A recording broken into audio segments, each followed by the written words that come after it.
itulah anti. Paling misalnya penataan perjudian, penataan lokalisasi dan lain sebagainya. Agak enaklah bahasanya gitu ya. Jangan pakai yang anti-anti gitu kan. Nah, ini juga sengaja lah. Saya nggak tahu ini nanti istilah anti ini nanti ujungnya seperti apa, ya. Nah, tetapi sekali lagi yang terakhir dari saya, kita memerlukan satu semacam, kalau bahasa sosiologisnya itu adalah kesadaran kolektif, kesadaran kolektif umat Islam secara kolaboratif, ya. Kesadaran kolektif ini perlu baik di bidang politik, ekonomi, dan pendidikan, dan itu sifatnya kolaboratif. Kenapa kolaboratif? Selama ini kesadaran politik sudah ada, umat Islam masuk di partai politik dan lain sebagainya, tapi berjalan sendiri-sendiri. Di bidang ekonomi berjalan sendiri-sendiri, di bidang pendidikan berjalan sendiri-sendiri. Nah, saya kira secara sosiologis kita perlu kesadaran politik, ekonomi, pendidikan, dan lain secara kolaboratif. Insya Allah kalau ini berjalan baik, insya Allah. Itu yang kedua. Yang keduanya, ya, dari sisi perspektif sosiologis perlu tindakan sosial, ya. Nah, ini kalau bahasa agama mungkin kita perlu jihad, ya. Usaha yang sungguh-sungguh mewujudkan kesadaran kolektif itu harus diwujudkan dengan kesungguhan. Insya Allah, ya, kalau menurut saya, ya, dengan kesadaran umat secara kolektif didukung dengan tindakan sosial, ya, secara terukur dengan dasar tadi motivasi karena agama, ya, saya yakin undang-undang itu konsekuensi logis saja, ya, bukan sesuatu yang primer. Kenapa? Karena umat Islam sudah punya kesadaran. Tapi kalau kesadaran itu belum muncul, memang kadang-kadang umat ini harus dipaksa, ya. Seperti dulu zaman Pak Harto, partai politik Islam banyak, ada sampai 9, ya. Tapi dengan dikeluarkannya diperas jadi 3 partai, maka dipaksa. Nah, ini ya, umat Islam itu harus bersatu. Bersatunya umat Islam harus dipaksa dengan peraturan. Jadi kalau mengandalkan kesadaran sendiri sulit. Tapi kalau dipaksa oleh penguasa, baru ngahiji masuk dalam wadah P3, gitu kan, semua masuk di situ. Nah, masuk reformasi buyar lagi, ya, terpecah-pecah lagi. Nah, sampai sekarang, ya. Nah, mudah-mudahan saya kira dengan pertemuan ini bagian dari upaya konsolidasi umat, kesadaran, ya, kolektif umat ini terbangun, ya. Kemudian kita melakukan tindakan-tindakan sosial yang terukur, dan itu untuk kemaslahatan bangsa dan negara kita. Saya kira mungkin kalau dari saya itu saja, Kang Budiman, mudah-mudahan bisa melengkapi apa yang tadi disampaikan oleh Bang Ferry. Assalamualaikum warahmatullahi wabarakatuh. Waalaikumsalam warahmatullahi wabarakatuh. Hatur nuhun, jazakumullah khairan Pak Hadi, ya, pencerahan yang luar biasa dari tinjauan aspek sosial, ya, beliau sebagai pemerhati bidang sosial. Baik, sebelum dilanjut, kemarin ini ada pengumuman sponsor. Ada mobil lagi yang menghalangi ini dari Expander hitam nomor B. Dengan tujuan yang sama, yaitu bagaimana kita untuk menyelamatkan agama kita. Insya Allah kita bersama-sama dengan bapak-bapak, kita hanya organisasi aja, ya, tapi kelola pun juga diharapkan untuk berkontribusi, yang mana kita, beliau juga sebagai sekjen Syarikat Islam, dan saya alhamdulillah saya sebagai ketua umum Ikatan Advokat Muslim Indonesia, dan kami sudah mempunyai sekitar 17 cabang di seluruh Indonesia, yang mana setiap kali ada masalah-masalah yang bersifat sentuhan-sentuhan terhadap agama, insya Allah kami turun. Dan alhamdulillah kami juga bagian hukum Dewan Dakwah Islamiyah, dan periode yang lalu kami juga pengurus Majelis Ulama Indonesia periode yang lalu. Kembali ke Islamofobia. Kembali ke kata-kata fobia itu, yang kita ketahui bahwa fobia itu secara kamus bahasa Indonesia salah satu artinya itu adalah ketakutan yang luar biasa. Fobia. hanya ketakutan yang luar biasa. Kenapa katakan demikian? Banyak orang fobia ketinggian, fobia lihat api, fobia naik pesawat, fobia melihat darah. Jadi sesuatu yang menurut mereka itu adalah mengerikan. Cuma yang ini yang saya heran, ada fobia terhadap Islam. Agak menarik. Islam itu seperti yang kita ketahui, artinya ada Islam itu adalah salah satunya dikatakan bahwa Islam itu adalah suatu agama yang rahmatan lil alamin, rahmat untuk seluruh alam, termasuk pada manusia, pada lingkungan, dan Islam itu adalah mengajarkan akhlak. Islam itu adalah mengajarkan kebenaran. Cuma ini mengherankan, kenapa ada takut dengan Islam. Sebenarnya mereka ini dimulai dari luar negeri sebenarnya, dari Amerika, dari Belgia, dari beberapa tempat di luar negeri ya khususnya. Sebenarnya mereka ini trauma. Kalau Islam besar, trauma kenapa? Trauma seperti melihat zaman khalifah dulu, khalifah dulu. Bagaimana Islam benar-benar menguasai dan membina, bukan untuk menghancurkan. Mengajarkan kebaikan, mengajarkan rahmatan lil alamin. Yang terakhir yaitu yang berhubungan dengan khalifah ya, kehalifaan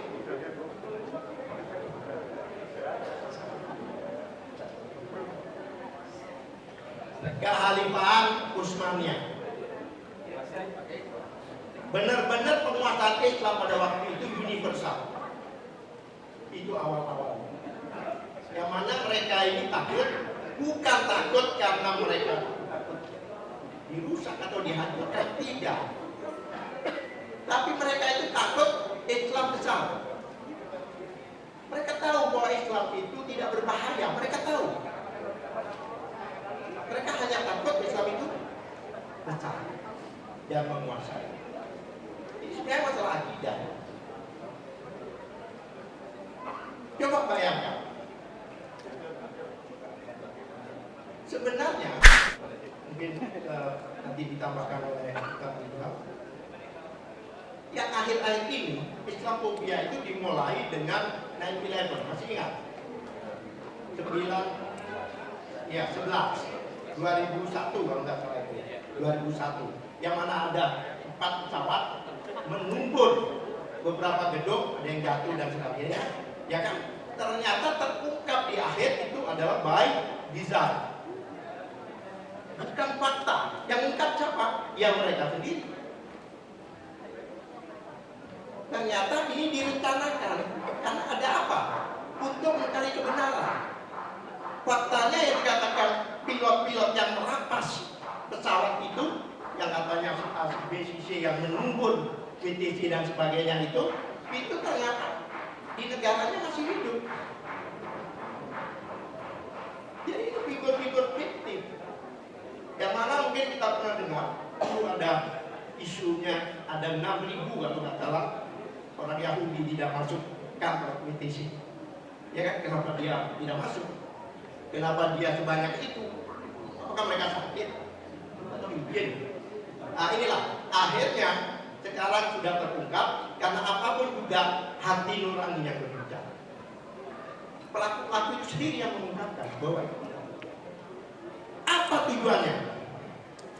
Tujuannya hanya satu, untuk framing bahwa Islam itu jahat dan Islam itu adalah musuh bersama. Sehingga dikait-kaitkan Islam identik dengan teroris. Yang begitu. Sekarang ada istilah waktu ya kelompok tanpa bentuk namanya buzzer. Dulu tidak ada buzzer ini. Sekarang ada namanya buzzer. Dalam organisasi bukan, pejabat bukan, satu pemerintah juga bukan, ya kan? inilah yang menggaung-gaungkan, ya kan? Ya kan? Saat ini, dulu zaman presiden terdahulu tidak ada yang namanya itu tidak. Jadi kita ini dibenturkan dengan informasi-informasi yang sebenarnya membuat opini pada masyarakat sehingga seolah-olah Islam itu seperti itu.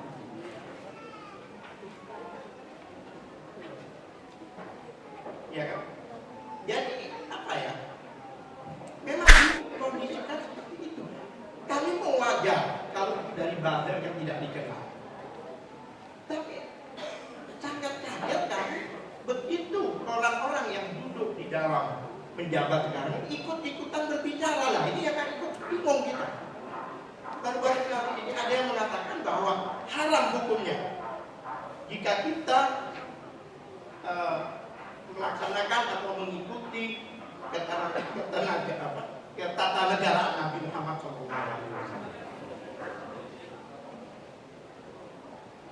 Rasulullah itu kalau Anda lihat ya sejarahnya pada Piagam Madinah itu sudah komprehensif, bukan hanya mengurusi muamalah perorangan, tetapi sudah mengurusi negara, mengurusi hak asasi manusia, mengurusi toleransi dan sebagainya.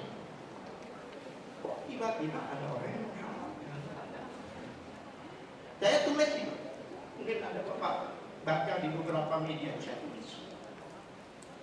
Padahal apa yang dilakukan oleh Nabi Muhammad SAW ini, itu semua sudah didesain oleh Allah. Nabi Muhammad ini sudah didesain untuk ditiru. Faktanya apa? Sebelum mendapatkan wahyu, diberilah Rasulullah ini adalah ummi, supaya orang tidak menduga-duga ini kalangan orang pintar.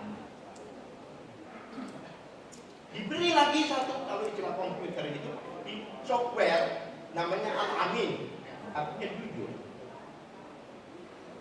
Itu berhubungan. Yang mana begitu dapat wahyu Rasulullah SAW ini, dia berbicara yang orang pintar, profesor pada waktu itu tidak bisa berbicara seperti itu. Sehingga timbul pertanyaan dari orang Quraisy. Dari siapa ini? Omongan ini. Dia kan dari Allah SWT. Siapa? Orang yang 40 tahun ditunjukkan bahwa dia tidak pernah berbohong. Sebenarnya itu software untuk mendasari Rasulullah 23 tahun menyampaikan Islam itu dengan mudah. Kalau 23 tahun itu sangat suatu doktrin, 23 tahun itu sangat pendek. Tapi kalau didasari dengan sesuatu yang secara akal sehat, secara akal dikatakan, oh iya benar. Sebenarnya kalau saya boleh jujur, tetapi ini dugaan saya, orang Quraisy pada saat itu semuanya sudah percaya sama Rasul, karena bahasanya adalah bahasa mereka. Karena ada sekarang itu ada satu partai mengatakan Nabi Muhammad bukan orang Arab. Ini benar. Banyak juga orang-orang Al-Quran bukan bahasa Arab. Dia tidak baca di surat Yusuf ayat 2 jelas katakan dalam Al-Quran Al-Arabiyah, turunkan Al-Quran dalam bahasa Arab. Ini itu partai baru mengatakan Rasulullah bukan orang Arab. Pakai bahasa Inggris sama malaikat yang beliau. Nah itu salah satu Islamophobia. Bayangkan apa yang dilakukan Rasul sampai syahadat saja itu tidak bisa dipisahkan. Asyhadu an la ilaha illallah wa asyhadu anna Muhammadan apa? Karena selain kita itu kepada Allah dan sebagainya, selain kita mengikuti ajaran Al-Quran, kita juga harus mengikuti ajaran hadis sunnah. Yang mana sunnah itu? Yaitu apa yang mungkin ilmu saya tidak begitu besar, di banyak ustaz di sini saya katakan tidak dalam ya. Sunnah itu adalah perkataan Nabi, perbuatan Nabi, dan takrir, persetujuan Nabi. Itu adalah sesuatu persetujuan itu, yaitu ada suatu peristiwa pada saat itu yang mana Rasulullah itu mendiamkan. Itu tidak masuk dalam hukum. Karena apa? Kalau Rasulullah keliru mendiamkan atau memberikan statement keliru, langsung ditegur oleh Allah Subhanahu wa Ta'ala, langsung dikoreksi. Banyak hal ya saya ada. Nah itu ada yang mengharapkan. Baru-baru ini ada seorang dokter, profesor doktor Bahkan alumni ITB mengatakan bahwa kerudung itu adalah pakai burun dan sebagainya. Kalau nggak ngerti jangan ngomong. Diam itu adalah itu juga saya tulis dalam tulisan saya. Kalau buzzer jelas lah. Kan sudah intelektual. Ada juga yang katakan gonggongan anjing. Sederhana sekali. Kenapa nggak pakai contoh-contoh yang binatang-binatang yang lucu aja, atau binatang-binatang yang tidak menyakiti hati orang kecil? Contohnya suara burung bersama-sama berkicau, suara angsa bersama-sama berteriak. Orang pribadi aja dibilang anjing, kita marah. Kemudian kenapa diganggu kita beribadah? Ini salah satu disambung kita diganggu. Maaf. Kalau kita pergi ke Bali, ada acara menyepi. Orang Islam itu paham bahwa itu adalah ibadah agama mereka. Mengikuti kita tutup yang seharusnya kita 1 hari dapat sekian juta, kita tutup hari itu. Kita ikut mematikan lampu. Kita itu tidak boleh bahkan walaupun ada anak ikut apa, karena kita tahu bahwa mereka itu melakukan adalah ritual agamanya yang kita hormati. Mau diatur, enggak bisa. Dari dulu azan ini tidak ada masalah. Bahkan teman-teman saya non muslim menikmati dia. Dia bisa bangun pagi, bisa olahraga, setelah dianggap seperti alam. Oke, karena saya ini dibatasi, untuk poin aja. Kemudian saya akan masuk ke ranah hukum. Tapi nanti mau bertanya apa, kalau saya bisa jawab, saya jawab. Beberapa aturan yang sebenarnya sudah diatur untuk sebenarnya itu toleransi, untuk kerukunan beragama, itu mau digugat. Contohnya, waktu itu ada gugatan Undang-Undang 165 tadi, itu mau digugat untuk dihapuskan. Kemudian ada SKB itu kami hadapi. Kebetulan kami dari Dewan Dakwah, kami ikut di dalam sidang itu terkait. Alhamdulillah kita dimenangkan oleh Allah SWT. Berikutnya ada lagi pasal 156A Undang-Undang masalah penistaan agama, itu juga mau digugat dan sudah digugat, kami masuk. Jadi menggugat itu adalah menggugat pembuat undang-undang pemerintah. Kami sebagai orang warga negara yang terlibat, yang terkait karena kami orang Islam, kami bisa masuk sebagai pihak terkait. Jadi istilah di MK itu pihak terkait. Dan kami selalu mendengarkan, kadang-kadang itu ada orang menggugat yang disembunyi. Sering kita kecolongan nih. Ada satu lagi yang kita kecolongan, tiba-tiba udah putusan. Bukannya hakim yang memihak dengan hakimnya tidak paham. Jadi kami pihak terkait itu semacam memberikan gambaran pada hakim, pembelajaran untuk pertimbangan hakim. Karena tidak paham. Apa itu? Aliran kepercayaan. Tidak bisa kan? Karena kami terlambat masuk.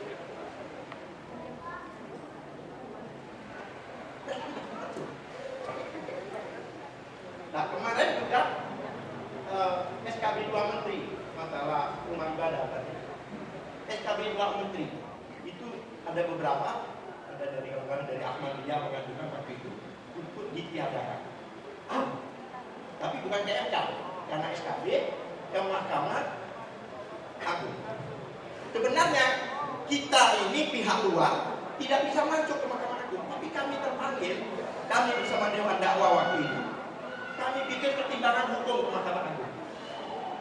Karena waktu itu Abu Janda keceplosan bahwa kami sedang menggugat SKB 2 Menteri itu di Mahkamah Agung, masalah rumah ibadah. Kami bikin pertimbangan, kita masukin, kita berbuat seperti api apa burung atau apa ya, burung semut itu yang mendeteksi apinya lebih berani. Walaupun saya nggak berhasil tidak masalah, tapi Allah tahu kita berdua. Kami masukkan, alhamdulillah ditolak mereka dengan pertimbangan surat dari kami. Jadi semua poin inilah perjuangan kami yang kami lakukan. Poin-poin kami itu digunakan. Mungkin saya jelaskan SKB 2 Menteri itu apa? Adalah pembangunan rumah ibadah. Ada ketentuan. Di satu tempat itu diperbolehkan asal ada 60 orang sekitar menyetujui.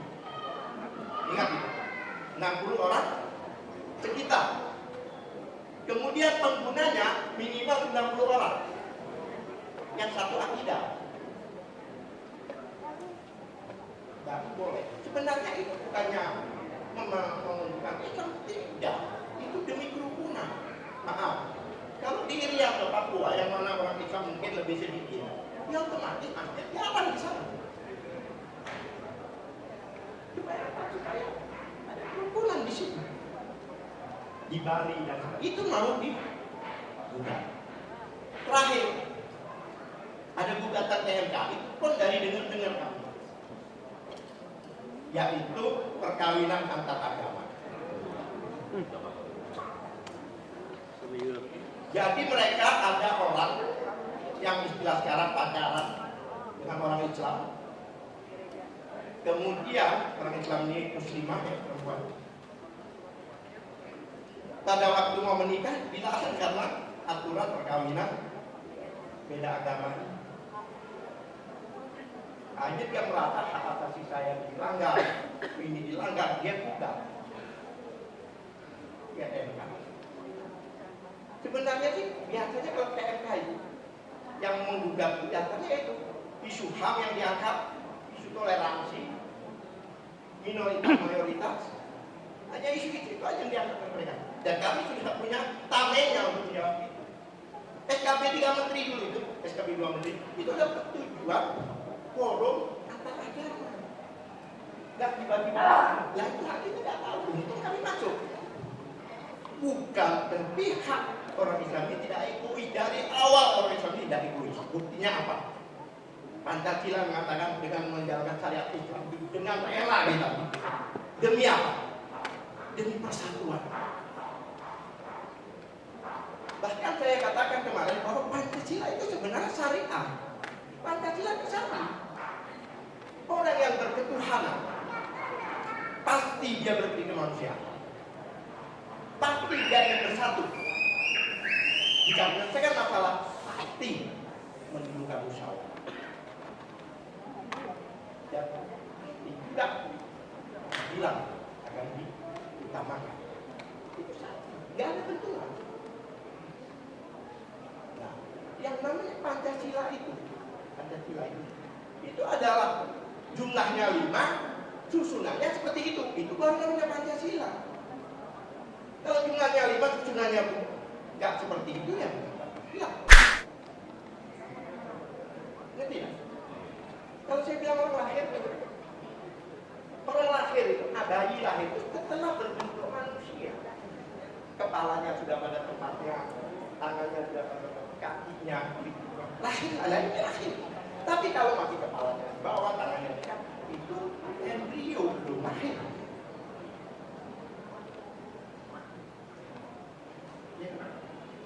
Ngerti maksudnya? Hubungan hari ini sebenarnya atau hari apa ya? Coba lihat ketuhanan di bawah. Bahkan internasionalisme Pancasila ada kata internasionalisme. Yang satu hal lagi Pak, Bapak tahu kenapa di dalam pembukaan Undang-Undang Dasar itu adalah atas berkat rahmat Allah yang Maha Kuasa? Karena mayoritas pemegang saham terbesar dalam mendirikan negara ini adalah umat Islam. Coba lihat perjuangan selalu didolongkan takbir. Belum merdeka loh itu. Takbir. Bung Tomo waktu itu berbakar semangat pemuda-pemuda Surabaya dengan baru merdeka.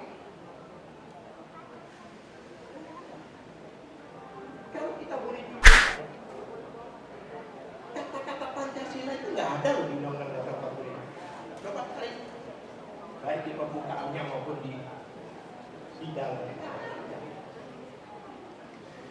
Memang ada urutannya. Negara berdasarkan ini. Tapi itu mau Pancasila. Tapi di dalam pembukaan dan di dalam batang tubuh Undang-Undang Dasar 45 jelas mengatakan 29 ayat 1 mengatakan negara berdasarkan ketuhanan yang Maha Esa. Alias surat. Pancasila ngakui tidak rokok, rokok membahayakan. Mengakui. Tidak ada kata lain di pasal lain. Negara berdasarkan keadilan. Berarti tidak ada. Oleh sebab itu pasal 2-nya mengatakan semua warga negara mempunyai hak yang sama untuk menjalankan agamanya masing-masing. Mau azan kek, mau apa kek, diatur. Tidak boleh tarik. Saya pernah menangani satu kasus yang berhubungan sekali dengan kemudian, yaitu Saracen. Ingat nggak? Habis. Benar, Saracen. Masih banyak, tapi nggak masalah.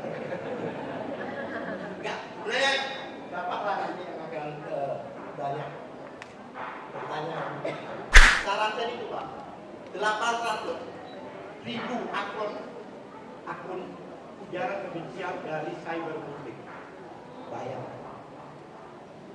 Karena saya lawyer dan saya menangani waktu itu namanya konferensi pers itu semua petinggi-petingginya di sana berbicara. ILC 2 kali. Orang-orang yang ikut serta sudah ditangkepin semua. Ada siapa yang perempuan itu, Dewi apa Dewi itu saya berjanji saya nggak berani bersumpah. Kalau Raja Saracen tertangkap, saya akan bela dimanapun juga dia. Karena saya ingin membuktikan bahwa Islam tidak bersalah. Ternyata Pekanbaru saya datang. Fight dari apa yang terjadi tidak terbukti. Ujaran kebenciannya tidak ada. Malah larinya ke illegal access. Salah tapi urusan dia masuk ke akun seorang mantan TKW perempuan, dia bisa masuk itu, dia ada komunikasi. Tapi ujaran kebenciannya yang diekspor ada 800.000 akun itu tidak terbukti. Bapak percaya tidak? Begini, dia punya bukti-bukti, KTP, nggak tahu dari mana-mana itu. Ada KTP, ada surat nikah. Jadi dia orang hakim. Undang-undang ITE, ini Bapak supaya tahu juga. Dalam undang-undang ITE, kalau ada dokumen yang dikeluarkan oleh negara atau oleh notaris, itu tidak bisa dibawa ke undang-undang ITE. Pembuktiannya harus fisik. Jadi kalau segitu harus datangkan dia harus banyak itu, bawa KTP asli. Akibatnya apa? Minggir Pak. Alhamdulillah dengan ilmu kita bisa mengatakan. Dan sementara saya tidak tutup dengan salah, karena belum selesai mungkin. Itu aja. Ya, takbir. Alhamdulillah. Masya Allah, sudah 3 pembicara, ya sudah semakin hangat ya suasana kita di pagi hari ini. Masih ada 2 pembicara lagi, mohon maaf Bapak, jadi kita sampai tutup waktunya. Alhamdulillah 5 pembicara sudah hadir di tengah kita, Pak Kiai. Alhamdulillah, ahlan wa sahlan. Ya, mudah-mudahan senantiasa sehat selalu Pak Kiai. Alhamdulillah.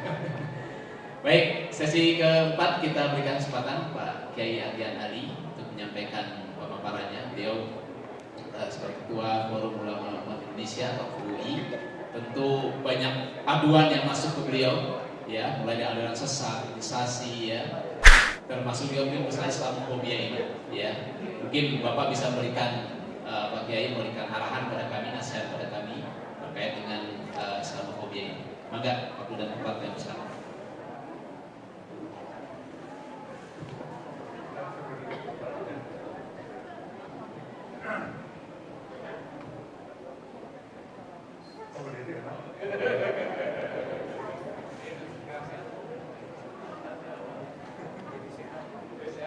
Bismillahirrahmanirrahim. Assalamualaikum warahmatullahi wabarakatuh. wassalamu ala Rasulillah wa ala alihi wa sahbihi wa mawalah. Andai kata saja saya tahu bahwa dari pembicara yang direncanakan semuanya hadir, Pak, saya tidak perlu memaksakan diri untuk hadir karena lagi kurang sehat. Ini hadir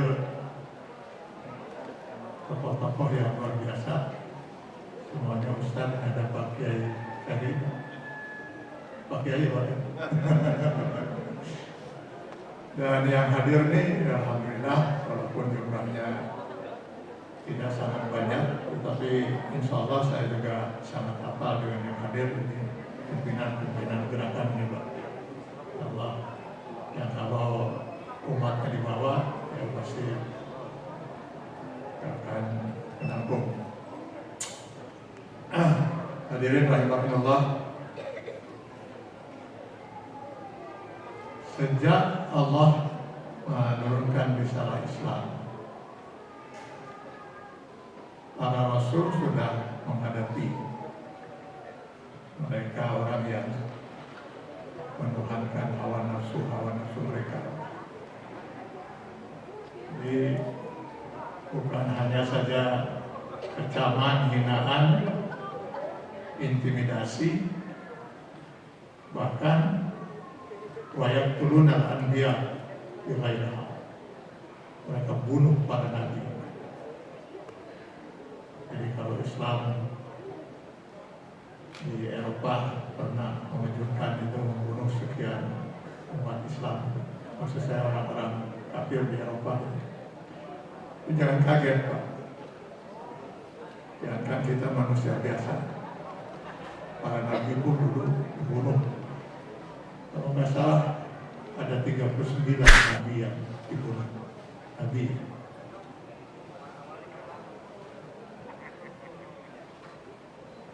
Begitu juga yang dialami oleh Rasul terakhir, Rasulullah SAW. Kecaman, hinaan, fitnah sebagai tukang sihir, tukang apalagi, tukang syair, bahkan nauzubillah sampai fitnah majnun. Beliau sudah dapatkan pemutusan hubungan dagang, intimidasi, bahkan upaya pembunuhan terhadap beliau itu dilakukan beberapa kali.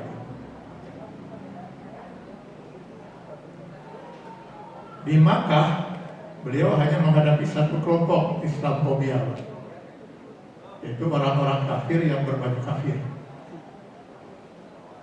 Baru di Madinah muncul kelompok yang kedua, kafir-kafir berbaju muslim. Kenapa baru muncul di Madinah?